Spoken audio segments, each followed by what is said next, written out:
salah satu perusahaan itu punya generator, tapi suplai listriknya juga dari PLN, tapi generatornya menjual lagi listriknya, tapi itu bukan termasuk konsumen ya, Prof. Kalau dia menjual lagi. Bukan.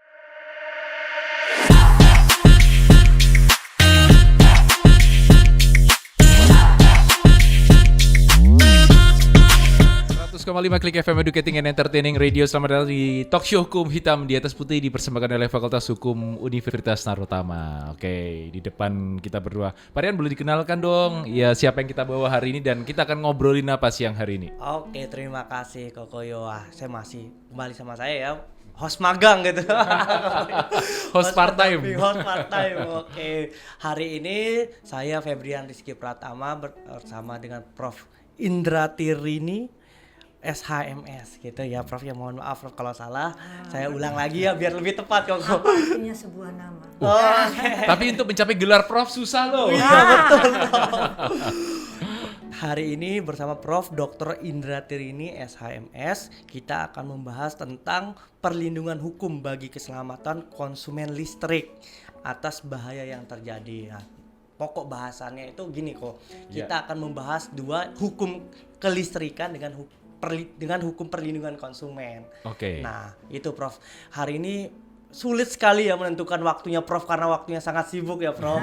Dari minggu kemarin kita undang masih belum bisa hadir, akhirnya bisa hadir, kita hadirkan. Prof Indra Tirini salah satu profesor dan kayaknya yang eksis untuk hari ini Prof yang di Fakultas Hukum Narotama tuh sisa Prof In gitu loh. Baik. Oh, jadi Prof In ini ahli di bidang perlindungan konsumen.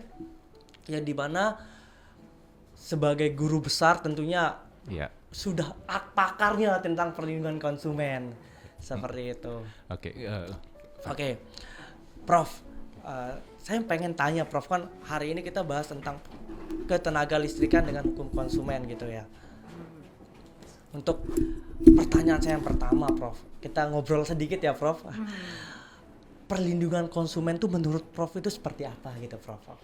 Baik. Begini Mas Rian, namanya saja perlindungan terhadap siapa nih? Pada konsumen. Berikut bahwa perlindungan ini macam-macam, di antaranya adalah perlindungan di bidang hukum. Konsumen itu pada dasarnya adalah the final user, pengguna akhir dari suatu produk. Nah, produknya ini berupa apa? Barang dan jasa. Lah ini produknya adalah listrik. Betul, Prof. Artinya listriknya nggak untuk dijual kembali. Ntar kalau dijual kembali itu bukan konsumen sebutannya. Sehingga di sini listrik bagi konsumen itu kadang mendatangkan manfaat di satu sisi, tapi di sisi lain bisa mendatangkan bahaya. Kita kerap kali tuh terdengar info kebakaran. Nah, apa penyebabnya? Arus pendek. Nah, arusnya pendek, makanya kebakar, kesetrum. Nah, jadi sakit sia-sia atau bahkan meninggal dunia dengan sia-sia. Lah, itulah tentu saja apakah dalam hal ini konsumen selaku pengguna listrik ini mempunyai porsi untuk dilindungi oleh hukum. Oh, gitu ya, berarti lebih pengguna akhirnya gimana ya Coach? Kan saya pernah dapat kasus tuh Prof, di mana ada salah satu perusahaan itu punya generator, tapi suplai listriknya juga dari PLN, tapi generatornya menjual lagi listriknya, tapi itu bukan termasuk konsumen ya Prof, kalau dia menjual lagi. Bukan. Dan itu kalau dia menjual lagi sebetulnya ya nggak diperbolehkan. Oh, nggak boleh gitu Bro. Harus ada izinnya gitu Oh, untuk gitu. Jadi yang seperti orang itu taunya kalau kebakaran kan PLN. Betul, tahu apa belum tentu listriknya dari PLN. Masyarakat awam pada umumnya semacam itu. Saya pun juga belajar gitu. Nggak taunya PLN itu hanya mensuplai aliran listrik kalau instalasinya sudah siap. Nah, sekarang tentu saja keselamatan bagi konsumen itu juga tak terlepas dari keselamatan instalasinya sendiri. Jadi misalnya ada MCB, ada meteran dan sebagainya. Cari orang jujur ini sekarang ya susah. Oke, Bro. Saya jujur, Prof. Saya jujur tukang bohong. Tapi lucu ya Prof, bahwa kalau kita ngomong secara perlindungan dan segala macam, tapi kadang-kadang sebelum lari ke situ, kadang-kadang hak dan kewajiban dari konsumen listrik ini lucu gitu. Kalau misalnya mendadak mati ya kita nggak bisa komplain, maksudnya cuma sekedar bisa, tapi begitu telat bayar langsung mati nih. Nah itu kan istilahnya juga salah satu perlindungan juga bagi konsumen, bukan masalah kesetrumnya, masalah mendadak tengah malam tahu-tahu lep.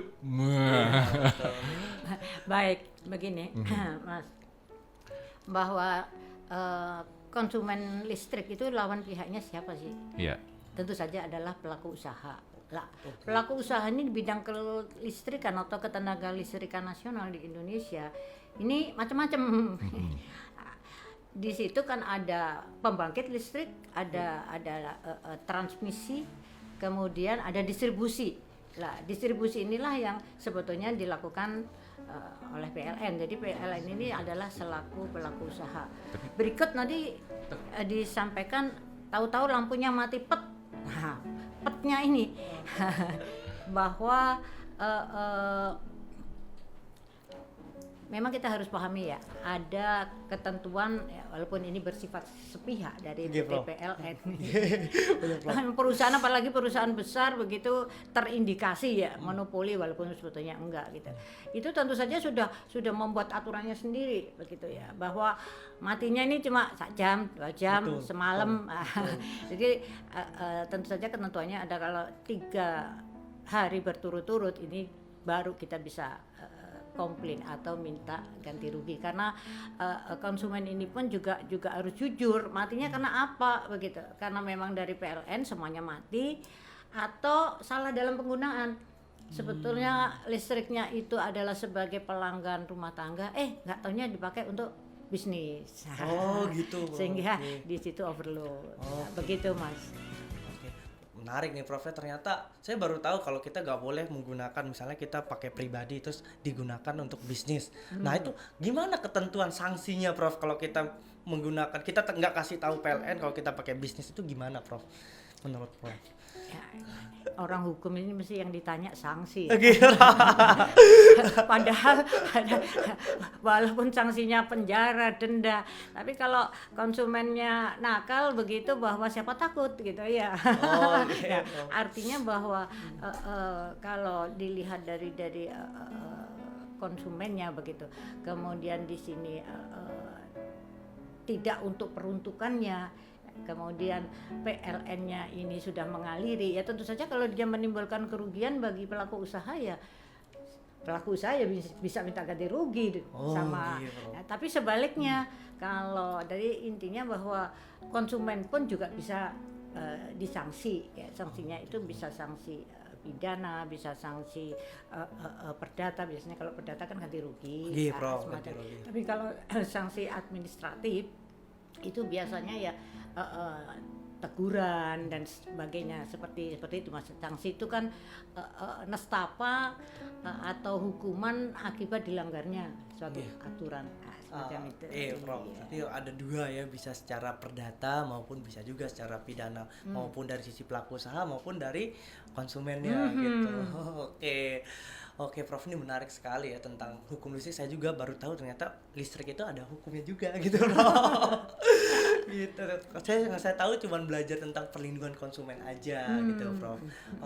Kalau dari sisi listrik Prof, misalnya PLN ini kan tadi kata Prof, ternyata PLN itu enggak monopoli. Saya baru tahu ternyata, kalau sepemahaman saya Prof, kalau suatu perusahaan itu memenuhi kebutuhan dasarnya masyarakat banyak ya, contohnya kayak air, listrik, itu kan kebutuhan dasar ya Prof. Nah itu dikuasai oleh negara. Nah, kayak misalnya PLN ini, kayak misalnya kereta api kan cuma 1 aja Prof perusahaannya, itu kan boleh dimonopoli. Tapi saya baru tahu tuh kalau ternyata bukan monopoli PLN itu gimana Prof? Penariknya di situ Prof, ternyata PLN ini bukan monopoli. Penasaran ya, sungguh mati jadi penasaran. Dulunya pada saat saya belum berkecimpung di bidang ketenaga listrikan, sama dengan Mas Rian atau mungkin dengan masyarakat kebanyakan, bahwa PT PLN Persero ya, ini adalah monopoli ya. Jadi monopoli itu adalah suatu penguasaan oleh sebuah perusahaan atau sejumlah perusahaan itu untuk menguasai, memasarkan, memproduksi satu produk dan menutup kemungkinan bagi pesaingnya atau pelaku usaha lain untuk masuk di situ ya, itu kan monopoli. Iya, betul, Nah, Prof. berikut di dalam ketenaga listrikan ini ternyata ya, apa yang terlihat kita pernah dengar bukan yang namanya Indonesian Power, kita pernah mendengar Python yang betul, ada di Bro. lah itu pembangkit. Jadi sektor ketenaga listrikan itu ada pembangkit, ada transmisi dan ada distribusi. Nah, kalau pembangkit ini silahkan masuk para pelaku usaha siapa saja gitu, saudara. Kemudian kalau transmisi sama. Sedangkan untuk distribusi, nah ini yang kabelnya banyak ngelewer-ngelewer nggak karuan. Bukan optik ya, kalau sekarang kan eranya era optik begitu. Ini yang distribusi, inilah yang dikelola oleh PLN. Jadi PLN pun juga harus mempunyai surat izin sebagai pelaku usaha di sektor tenaga listrikan. Akhirnya dia akan menjual itu artinya menjual kepada konsumen, sehingga di sini ada jual beli listrik. Betul, Bro. Semacam itu. Lah, itulah yang monopoli itu adalah di sektor distribusi, Mas Ria. Betul. Saya juga baru tahu setelah belajar. Bro. Makanya belajar itu the long life education ya, seumur hidup. Betul. Kalau Prof gak jelaskan ke saya juga gak tahu gitu. Iya. Profnya belajar kasih tahu ke saya, kan saya juga belajar. Tapi orang Indonesia itu Mas Dian bahwa selalu punya cara untuk wirausaha.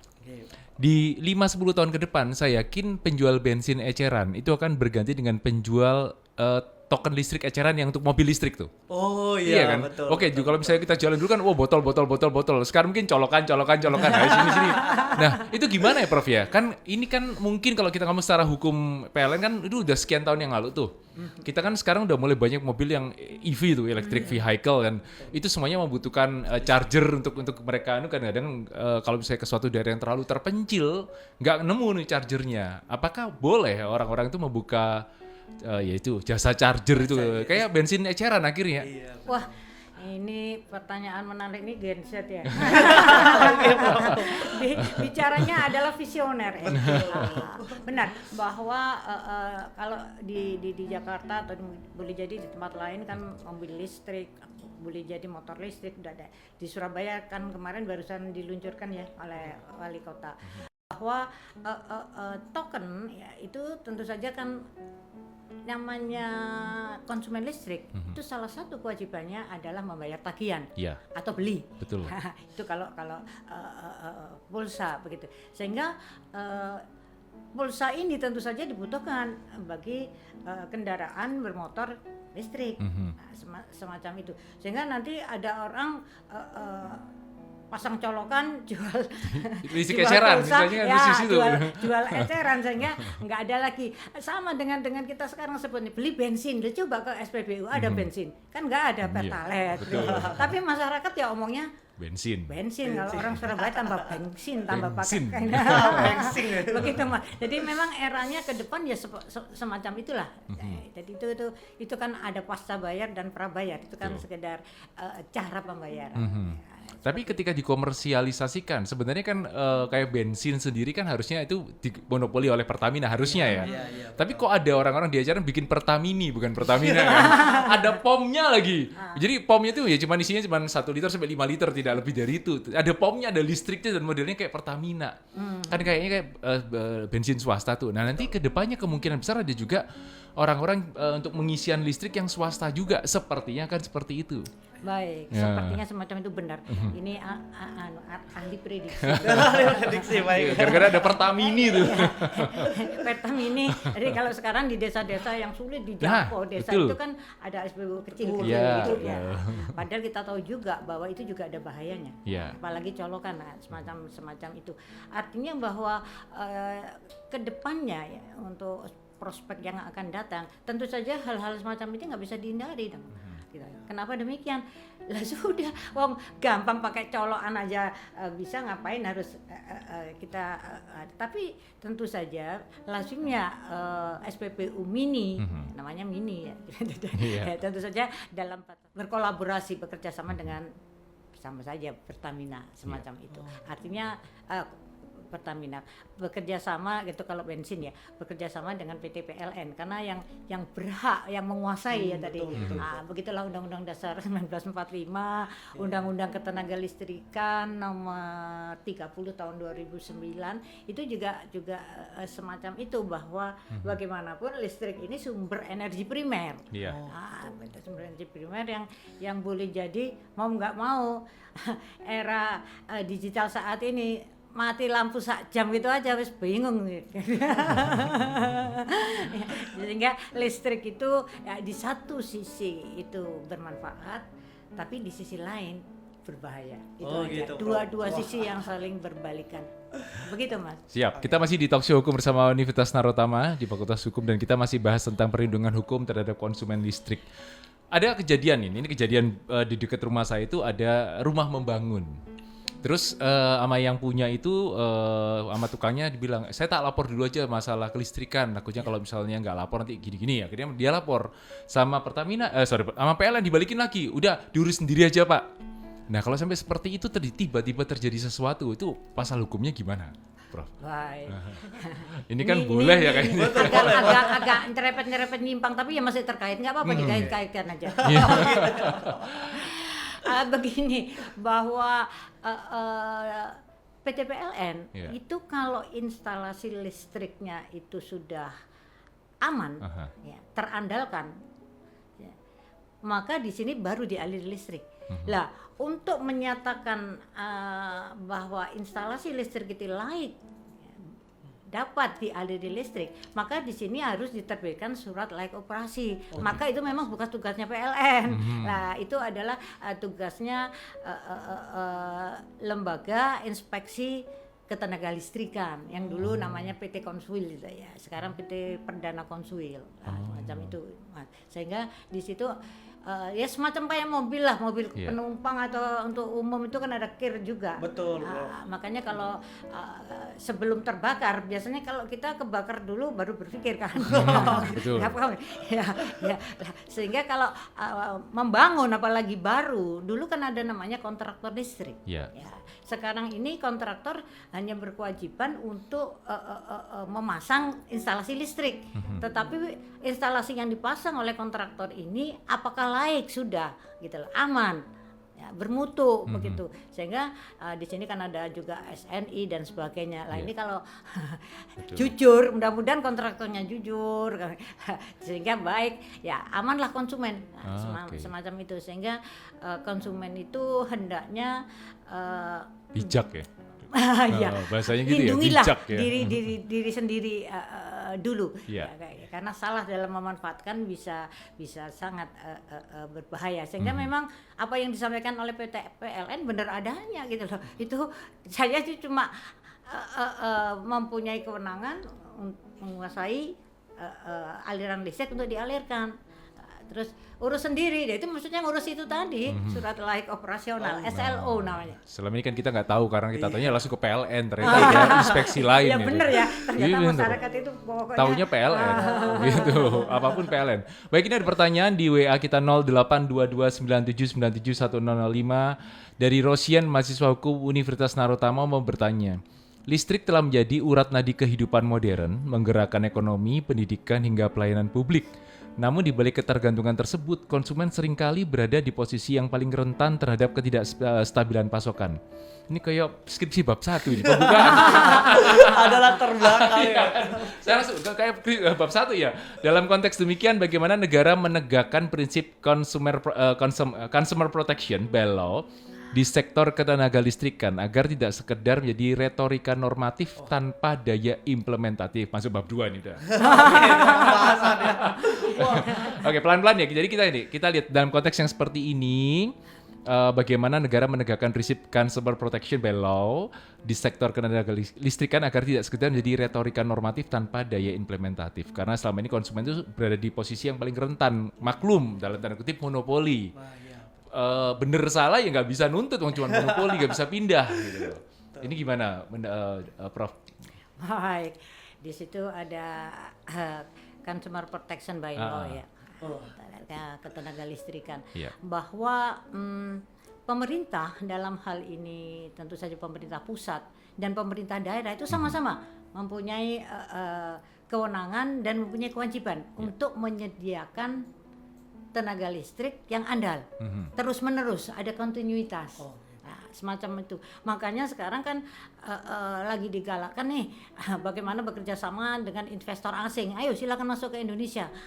Bangun tuh pembangkit listrik. Ya. Karena kita mempunyai agar tidak disebut retorika belaka gitu loh. Makanya orang normatif itu ya, if we see about law, we must see not only textually but also contextually. Jadi jangan hanya melihat dari teksnya saja, normatif saja, tapi lihat dari sisi konteksnya. Nah, jadi kan di sini tentu saja akan terkait dengan investasi, Mas. Yes. Nah, jadi beramai-ramailah kita mengundang investor asing agar bisa membangun instalasi atau pembangkit tenaga listrik. Boleh jadi lautan, negara kita kan nenek moyang kita orang pelaut. Betul. Jadi lautnya bukan main. Kemudian sumber energi dari listrik itu juga bisa batu bara ya. Mudah-mudahan batu bara berlimpah ya. Negara nomor 2 di dunia loh penghasil batu bara. Kemudian ini tenaga surya. Tenaga surya. Nah, suryanya surya 12 atau surya 16? Ini suryanya kalau mataharinya nggak ketutup mendung ya, tapi di situ ada penyimpanan, Mas. Jangan khawatir. Sehingga sebenarnya nggak retorika. Ya, nggak apa-apa lah, Mas. Ini konsultasi gratis kali ya. Betul. Ketenaga listrikan Bener. ini bukan sekedar retorika normatif, tetapi implementatif. Ya begitulah. Baik. Artinya ini bertahap yang dilakukan oleh pemerintah baik pusat maupun daerah melalui BUMN atau PT yang bergerak di bidang badan usaha milik negara. Demikian, Mas. Lanjut ya, Prof ya.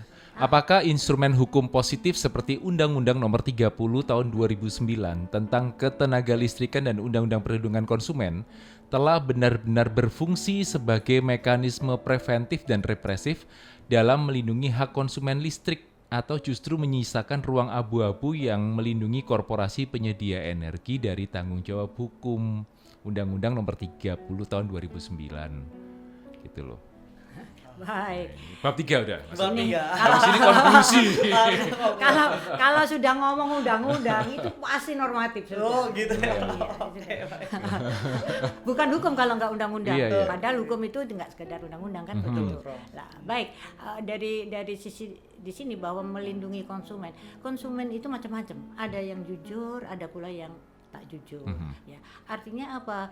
Artinya bahwa konsumen ya, karena saya dulu juga 5 tahun begitu di Badan Penyelesaian Sengketa Konsumen Pemkot Surabaya begitu, sehingga itu intinya bahwa rumah tangga terdaftarnya izinnya tapi dipakai untuk bisnis printing. Ya, betul. Sehingga di sini tentu saja berlebih sirkuitnya itu nggak muat. Betul. Artinya terbakar lah, semacam itu. Sehingga apakah konsumen semacam ini harus dilindungi? Semacam itu. Sehingga seharusnya kita melihatnya dari sisi keseimbangannya lah, balance-nya. Jadi nggak semuanya menurut undang-undang apakah harus diimplementasikan lah, semacam itu. Ya tentu saja idealnya. Iya, idealnya memang ya, seperti itu. Makanya kalau kita melihat hukum itu jangan hanya dari teksnya yang terbaca begitu, tetapi sebenarnya apa sih yang diinginkan oleh masyarakat dengan listrik dan apakah sudah digunakan dengan benar sesuai dengan tujuannya, itu aja. Artinya nggak semua konsumen itu bisa dilindungi gitu ya, maka konsumen tidak jujur masa dilindungi ya gitu ya, Prof. Oke, gini Prof, saya ada case sederhana, Prof. Jadi saya tuh pernah kejadian, Prof. Ini di rumah sendiri, saya tuh memang telat bayar gitu ya, Prof ya. Jatuh temponya misalkan di tanggal 15. Nah, di tanggal 16 PLN tuh langsung memutus sepihak, Prof. Langsung mematikan listrik saya. Nah, menurut Prof, apa yang harus saya lakukan, Prof? Kalau sepihak begitu kan saya nggak tahu apa-apa, cuma telat sehari tiba-tiba diputus gitu. Saya tahu dia udah mati gitu, Prof. Begini,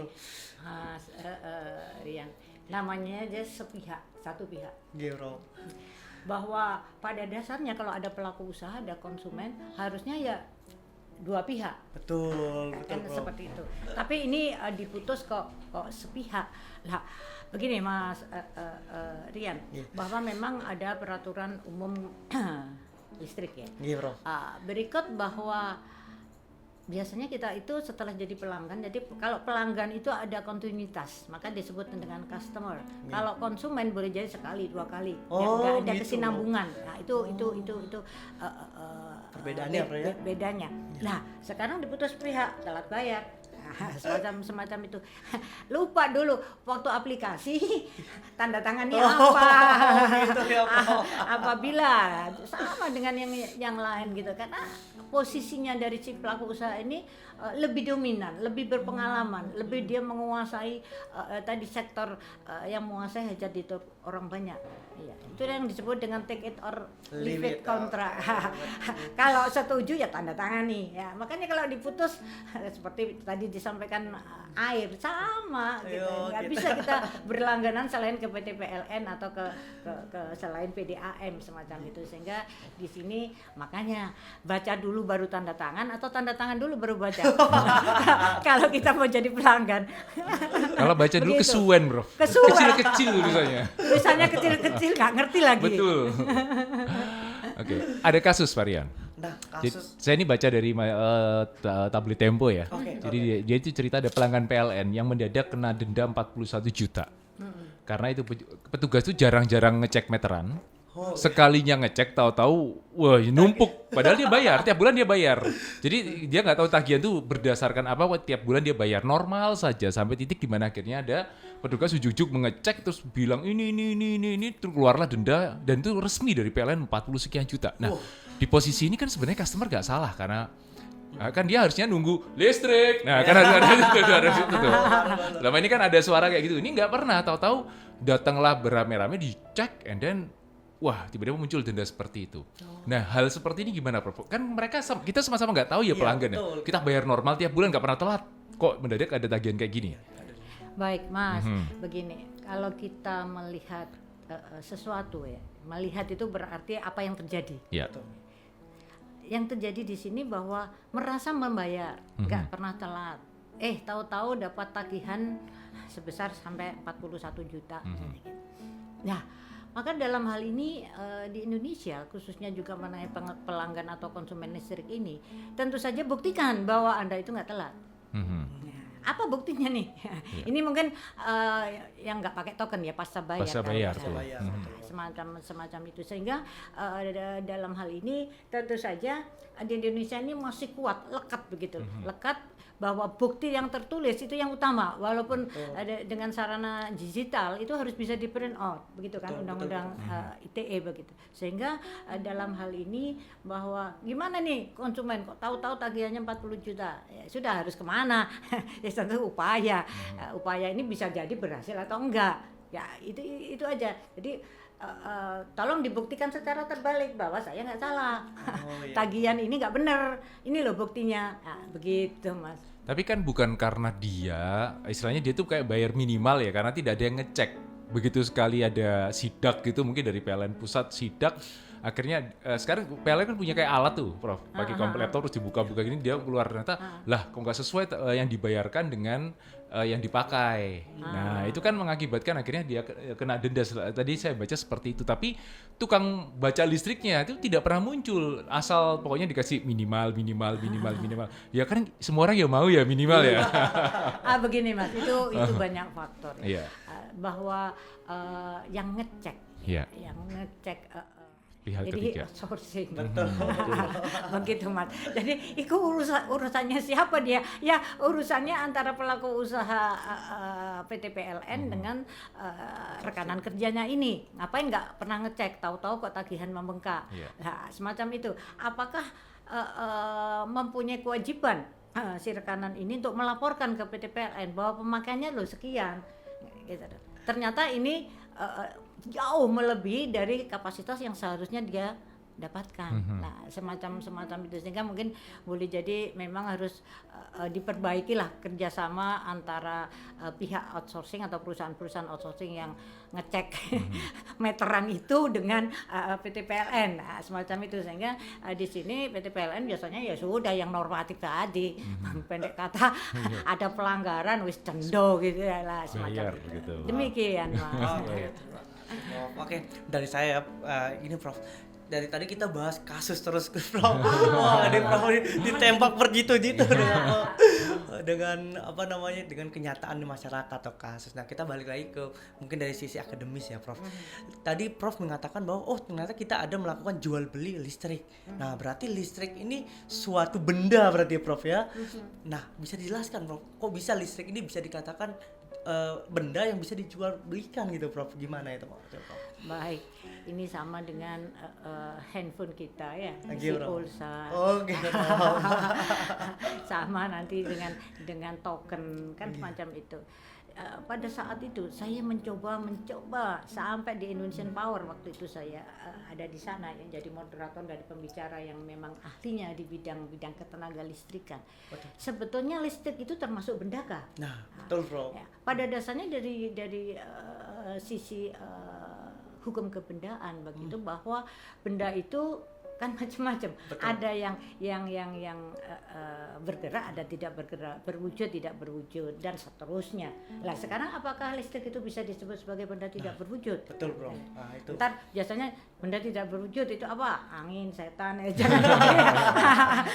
lah ini apakah pulsa listrik yang kita isi itu dapat disebut sebagai benda berwujud? Sehingga kalau ini nggak ada aturannya, termasuk benda apa ya? Betul. Kalau saya itu ya termasuk benda bergerak, karena dialirkan tentu bisa bergerak. Iya betul Bro. Semacam itu. Berwujud atau enggak? Ayo, kalau enggak percaya ada aliran listriknya, coba tangan kita atau jari kita dimasukkan di stop kontak, nanti kan kerasa. Kalau berasa berarti ada gitu Bro ya. Iya. Sehingga di sini memang harus dipadukan ya antara undang-undang ketenaga listrikan, undang-undang pelindungan konsumen, kemudian jual beli tadi. Jadi jual beli itu pada dasarnya kan suatu perjanjian yang intinya itu pihaknya cuma dua, penjual dan pembeli. Siapa dia penjual?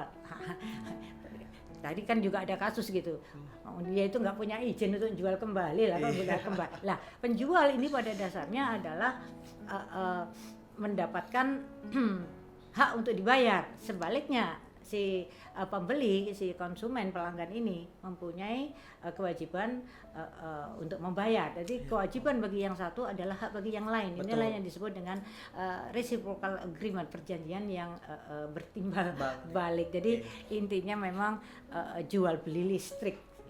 Sehingga kalau perusahaan-perusahaan besar kan listrik yang untuk masyarakat pada umumnya ini kan tegangan rendah. Gitu Bro. Tegangannya.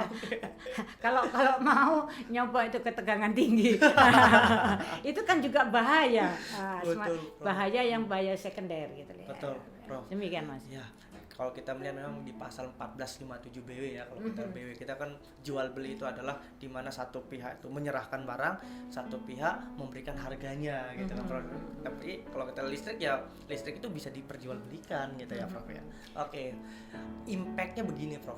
Kalau listrik itu sebuah benda artinya bisa dimiliki gitu ya Prof. Akan berimpact, misalnya kita ambil contoh di masyarakat itu banyak yang curi listrik Prof. Nah itu gimana Prof? Itu kan menarik ya Prof. Iya. Saya kalau gini Mas Rian ingat wali kota zaman saudara bentar. Intinya begini, sudah ini kan peringatan 17 Agustus, kita ngantol aja. Iya. Itu tiap tahun tuh. Malam tirakatan tuh isinya bontal pasti tuh. Itu kalau nyuri listrik gampang sekali bisa dilihat itu di orang bilang itu cagaan ya, jurnalis. Itu kalau nggak ada di situ MCB-nya begitu, nggak ada, ya itu berarti gantol. Lah sekarang kalau mencuri listrik itu sebetulnya begini, kalau tadi bicara soal apakah listrik itu benda atau bukan. Ini kan termasuk sesuatu yang habis dipakai. Betul bro, habis dipakai. Tak terbarukan. Lah gimana supaya baru terus? Ya nyolok tadi itu loh Mas, makanya besok ada juga beli colokan kan begitu. Gitu ya. Ke depannya. Tapi jangan lupa ya urus izinnya gitu. Tapi bukan ke PT PLN yang seperti tadi. Biar masyarakat ini juga paham bahwa jangan jadi apa ya, orang bilang kambing hitam padahal kambingnya bukan hitam juga gitu loh. Kok tahu semuanya ke PT PLN, semuanya ke PT PLN, padahal sebetulnya itu harus dipilah-pilah begitu. Betul. Semacam itu. Jadi listrik itu apakah bisa dicuri? Ya tentu saja bisa, seperti Bisa, itu ya. tadi ada indikasinya kan. Nggak ada meterannya dan sebagainya. Sehingga ini menariknya begini Mas Rian, bahwa di samping jual beli listrik juga ada sewa menyewa loh. Oh, ada sewa menyewa listrik bro. Lah sekarang coba meteran listrik itu punyanya siapa? Oh iya, bukan biaya PLN ya. Makanya di Pinjam situ pakai. itu ada alat itu Mas, ada alat yang untuk mendeteksi bahwa ini muternya itu nggak sesuai dengan peruntukannya. Karena itu miliknya PLN, jadi konsumen atau pelanggan itu nyewa dari PLN. Oh, sama gitu, dengan kayak PDAM. PDAM. Kita itu belinya cuma aliran listrik. Betul. Ternyata kita sewa alat ya. Sama kayak wifi mungkin. Jadi ya. kalau gitu, dengan begitu ya, misalnya seandainya itu ada masalah, berarti kita bisa minta replace ya, Bro? Itu hak berarti ya? Nah, itu tapi kalau kita benar loh. Iya. Benar artinya bahwa konsumen itu kan juga harus menjaga instalasinya. Iya. Nah, yang punyanya dia. Kalau itu punyanya miliknya si PLN tadi, apalagi jangan coba-coba. Nah, semacam itu. Jadi kalau masalah replace dan sebagainya, ya buktikan dulu bahwa kita itu nggak salah. Nah, seperti itu aja. Ini yang nggak mudah begitu ya. Karena bagaimanapun konsumen itu pada dasarnya kan awam. Betul. Nah, semacam itu. Sehingga kalau apalagi kalau gantol, kita seringkali melihat bukan apa ini gantol itu nyalur, istilahnya kalau orang Surabaya itu nyalur.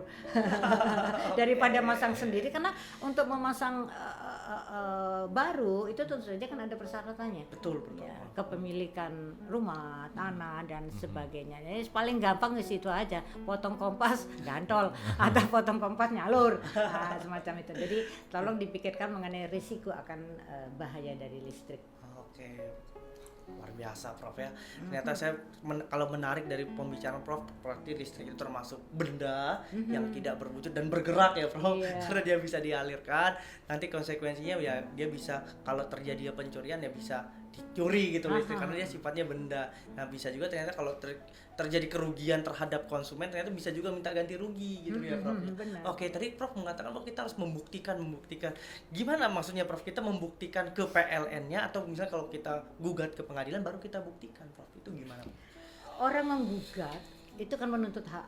Betul Prof. Boleh saja gitu. Jadi ketenaga listrikan kan ada badan penyelesaian sengketa konsumen. Betul, ya. BPSK ya Prof. Ya, BPSK ya, itu. Jadi waktu saya bersama teman-teman di situ begitu, bahwa intinya kan kita juga bisa memutus berdasarkan mediasi, berdasarkan gitu. konsiliasi. Betul. Atau arbitrase. Kalau arbitrase itu ada ira-ira atau ada tulisan begitulah gampangnya, demi keadilan berdasarkan Betul. ketuhanan yang Maha Esa. Jadi intinya bahwa gimana harus membuktikan. Nah, kalau kita itu benar, ya itu tadi, kalau orang jujur itu tentu saja bisa membuktikan. Tapi kalau artinya konsumen yang jujur gitu, pelanggan yang jujur. Sehingga kalau kita didatangi dan sebagainya, tahu-tahu kok disidak, diputus dan sebagainya, tentu ada sesuatu. Lah sesuatu ini yang kita counter. Betul Prof. Bahwa itu nggak benar, ini loh buktinya. Oke, Aku Prof. sudah melaksanakan kewajibanmu, maka aku menuntut hakku. Oke Prof. Ternyata penyelesaian itu nggak cuma di pengadilan ya, berarti ada juga alternatif penyelesaian sengketa melalui arbitrase, konsiliasi, mediasi dan negosiasi ya. Kalau ke pengadilan itu masih itu jalan terakhir. Oh, jalan terakhir. Mengapa demikian? Karena kalau pengadilan itu saya nggak tahu ya nanti dapat keadilan benar apa enggak. Oh gitu Prof. Kalau ke pengadilan itu kan win and lose itu, kalah dan menang, karena sudah nggak ada titik temu. konsumen misalnya kukuh bahwa itu saya nggak salah, tetapi di sini pelaku usaha menyatakan Anda salah, Anda sudah mengubah meteran, sudah overload dan sebagainya, sehingga sedapat-dapatnya itu jalan terakhir, jalur formal. Ultimum remedium gitu ya bahasanya kalau di hukum pidana itu, Prof. Oke.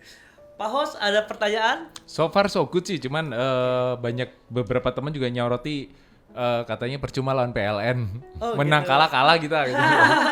Karena teman saya bilang mendadak tuh meteran tuh tiba-tiba jatuh dari ini ya, jatuh terus istilahnya tetap bisa muter tapi dia jatuh gitu loh. Nggak tahu kenapa, mungkin paku yang untuk menancapkannya dia jatuh gitu ya. Akhirnya dia agak terbuka gitu. Dia lapor dan baru datang ke tempatnya katanya sekitar 1 minggu setelahnya. Dan itu akhirnya dia kena denda. Karena apa? Karena dianggap membuka segel dari meteran. Lawung jatuh, iya kan? Itu yang merepotkan. Lalu itu jatuh. Sayangnya dia kan nggak ada CCTV, Prof. Jadi dia cuma bilang itu jatuh. Kita nggak jatuhin, itu tahu-tahu jatuh sendiri. Terus plastiknya kan buka nih ininya nih. Nah itu dianggap pelanggaran karena membuka gitu. Baik, artinya gini loh. Apa sih? Itu tadi kan kita tahu ya, meteran itu kan miliknya PLN. Iya. Andai kan itu bukan milikmu, kan tadi nyewa. Iya, Jadilah tuan penyewa yang baik. Ya. betul. Artinya kita mengamankan instalasi atau meteran itu. Jatuhnya kenapa? Loh, Anda kurang hati-hati. Dicek dong. Yeah. Gitu. Makanya kadang kita itu sudah aman, nggak pernah korsleting dan sebagainya. Kalau terkelupas misalnya kabelnya, meterannya tadi sampai jatuh, pakunya kurang kuat, seharusnya yang ngaku itu PT PLN atau setelah dipaku, setelah dipasang rutin diawasi, kan kita lupa biasanya. Betul. Nah, kadang-kadang tikus ya banyak yang nakal loh. Kadang-kadang kan asal dimakan tikus, semut itu kan stop kontak. Betul. Semacam itulah yang kadang-kadang kita lupa, Mas, sehingga intinya bahwa tentu saja perusahaan itu akan lebih mempunyai gitu lah, kekuatan untuk membuktikan bahwa kami itu di pihak yang benar, semacam itu. Ini loh, Anda ternyata nggak mengamankan instalasi yang Anda sewa, semacam itu, Mas. Oke. Siap. Baik. Konklusi deh, gitu menjelang akhir deh, kira-kira gitu ya. itu. Oke. Berarti closing statement dari Prof.